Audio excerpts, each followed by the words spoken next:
again, everyone. Fall in for another episode of Tactical Plastic Report, where I talk about Army Men, a game of tactical plastic. For those who've been following the show up to this point, I have been taking everyone on a bit of a 5-cent tour of the setting and talking about all the nations that make up the Plastos Federation, which is the organization that players are generally a part of.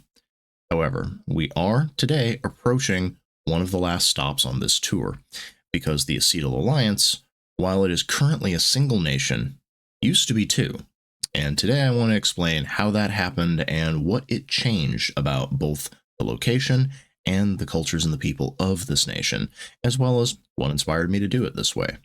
So, before we get to all of that, we need to rewind the clock a little bit. So about 60, 70 years ago, rather than the Acetal Alliance taking the space that it has now in the setting, we had the nations of Halogen to the east and the nation of the Silicate Autocracy to the west. And the autocracy, as you might imagine, was run by an autocrat. And it had been rather imperious in its previous dealings. It had had a lot of conflicts with its neighbors, but more or less it had settled into its current borders, and while it did a lot of saber rattling, it wasn't really expanding anymore. The world had gotten too close, and there was too much resistance from its neighbors for it to really be more than it was. Or so they thought.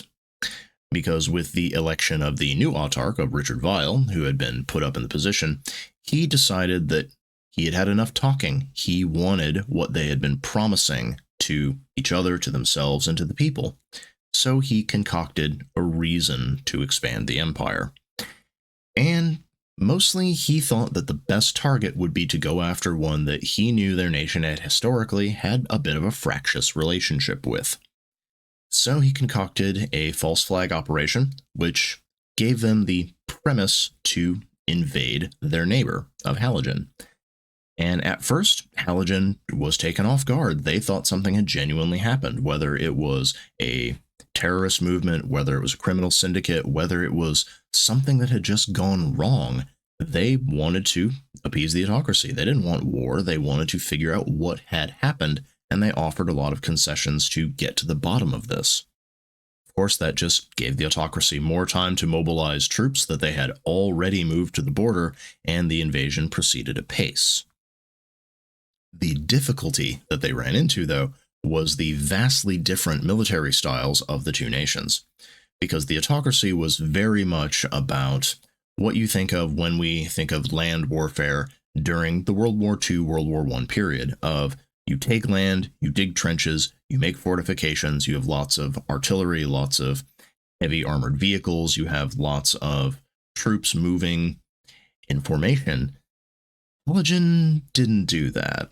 Halogen had a very decentralized military, and it had something very similar to its southern neighbor of Acrylica, in that basically every single citizen had at some point in time received militia training. And beyond that, most of them were also hunters. It was a very rural area with lots of open space, with lots of, places that were difficult to hold against foes that were determined to make you bleed for it.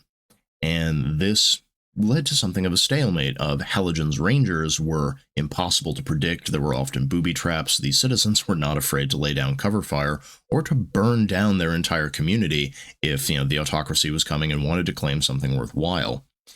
And this led to a lot of back and forth, and it was very unsure which side was going to win out in the end, because both of them had allies, and those allies were funneling, material into the war effort, because nobody wanted the autocracy to get a win, and so lots of people were trying to stymie them. At the same time, there were people who wanted to get a leg up over Halogen, and so they didn't want them to, have all of the time and energy to produce all of the things that they were selling on the international markets. So as long as they kept these two nations tied up, it was good for them politically as well as, economically. Then, the completely unexpected happened, and the Vespoids arrived. This was roughly 50 or so years from our current timeline. The war had been going on for 10 years or so. Everyone was dug in, everyone was exhausted. lots of people were just looking for some way to end this without just completely giving in to the increasingly crazy demands of the autocracy. And then from the west, the autarch was attacked by gigantic insects that tore out his mostly undefended rear line. They started wreaking havoc among the civilian population, which led to hiccups in production of material, which led to troops having to be pulled away from the lines, and he quickly realized he was not prepared to fight a two-front war against one opponent who he had no idea what they were doing, and another opponent that he had no idea what they were. This eventually led to the Silicate Autocracy signing peace treaties and begging for help. And the requirements for this help were that Vile and many of his nearest and dearest in his advisors and his cabinet were tried for war crimes and executed. But other than that, there were various things put in place to ensure that this didn't happen again, and one of the things that happened was that the two devastated nations agreed to become a single nation and to share governorship, to share power, and to ensure that everyone was taken care of. Because everyone knew that after such a long and bitter conflict, it would be next to impossible to allow foreign representatives to dictate what happened at home. So everyone made sure that they elected their own representatives, that there were two heads of power, and that very little could happen without both of them agreeing on it. And this is what led to, this is what led to the Ethylene Congress and its two presidents, which had very different ideas about how power worked and very different ideas about how governance should be done. And while that was not great for making decisions quickly, it was very useful for ensuring that the decisions that were made had a backing not just of all those who were in charge, but for lots of the people who were civilians. They were on the ground. They were dealing with the repercussions of their own government. And that agreement became the first step toward the creation of the Plastos Federation as we know it, because that agreement was used as sort of a stepping stone, as Acrylica had come in and they had helped negotiate this as one of the only mostly neutral parties in the conflict.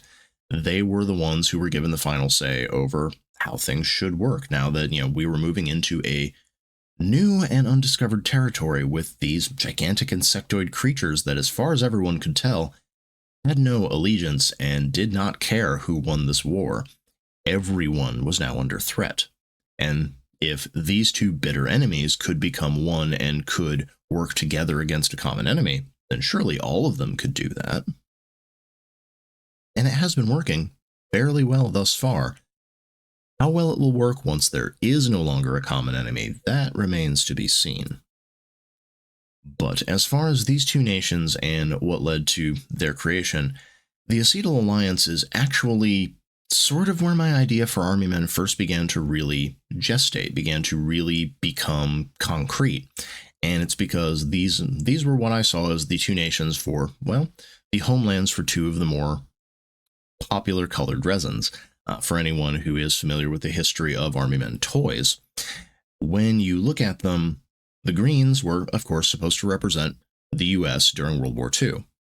The grays were supposed to represent Nazi Germany, and it gave you a very easy way to differentiate, who was playing which side when you had all your toys out.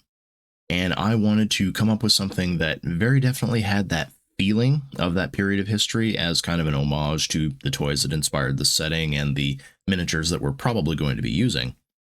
But at the same time, I did not want to have Nazis as good guys.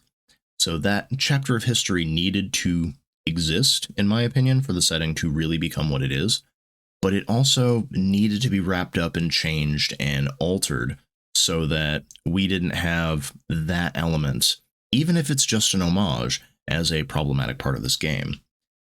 But for those who are fans of military history, there are very definitely aspects of the warfighting styles of these two nations that have been merged into one.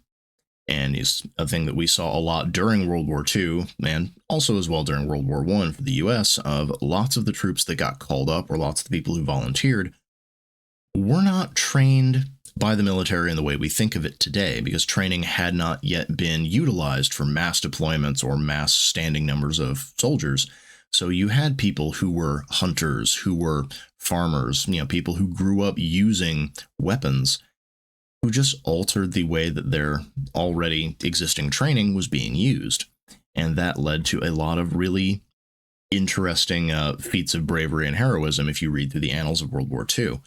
And if you look at how Germany was fielding its troops, you had a very heavy reliance on discipline. There was still a lot of that old Prussian culture that had been adapted and changed into what the modern armed forces were doing. And they had a very specific look, a very specific style that really fit both the propaganda that they were putting out at home, but it also gave them a particular air of command. And it was something that was usually used as a social stepping stone around that time period. Of service in the military was one of the most important things you could do during that nation's history, and during that period at least. And taking those two very disparate elements and combining them into one led to a really interesting change of pace. It led to a question of how different are they as people rather than as war machines, as executions on the battlefield. And what you'll see a lot of now that these two nations have mostly put aside that period of history under threat, but still happening, is that they are neighbors in a really major sense of they have more in common than they don't. And while there are people who remember not just the polyvinyl conflict, but all of the things that came before that, because for those who have not read the book, grays and greens can live for centuries if nothing kills them. Mostly people are willing to focus on the now, provided the now remains, under threat. What will happen after that?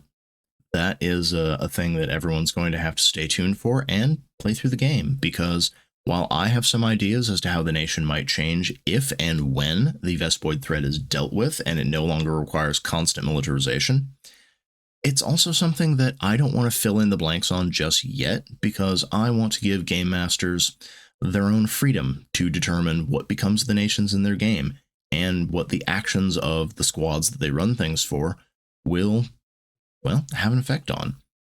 For example, if you want to just run a group of troops through constantly fighting these giant bugs until they reach the status of old soldiers and then retire your game and let them just become part of command and let newer troops take over, that's perfectly viable. There's no reason not to do, there's no reason not to do that. But at the same time, that won't have a huge political ramification.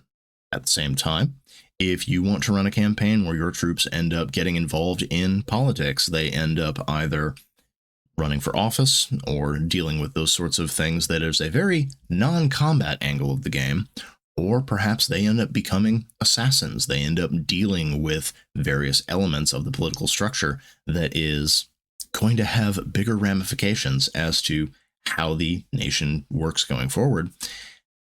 That could very well change how things should look, should feel at your table in your game. And these are all options of, while Army Men is very much set up to have a sort of a band of brothers out in the mud and the blood fighting with a very inhuman and dangerous enemy, that's not the only way to play this game. And while we still have one more episode coming up for the Plastos Federation itself, I am, after that, going to get into some aspects of the game that are touched on in the rulebook, but that I think some players might overlook, especially if they just read the preview or if they're just going off of our admittedly awesome art. But that's all for this week's episode. Let me know what you thought, what questions you might have, and what you would like to see next down in the comments below, because the more you comment, the more you let me know what you want to see, the more likely it is that I'll give you what you want, as I am taking shots in the dark a lot of the time. I'm just sort of following along organically with what I think really works in a series. But if there's something folks want to see, I am more than happy to provide it. So until next time, this has been another episode of Tactical Plastic Report. Fall out and have a good day gaming.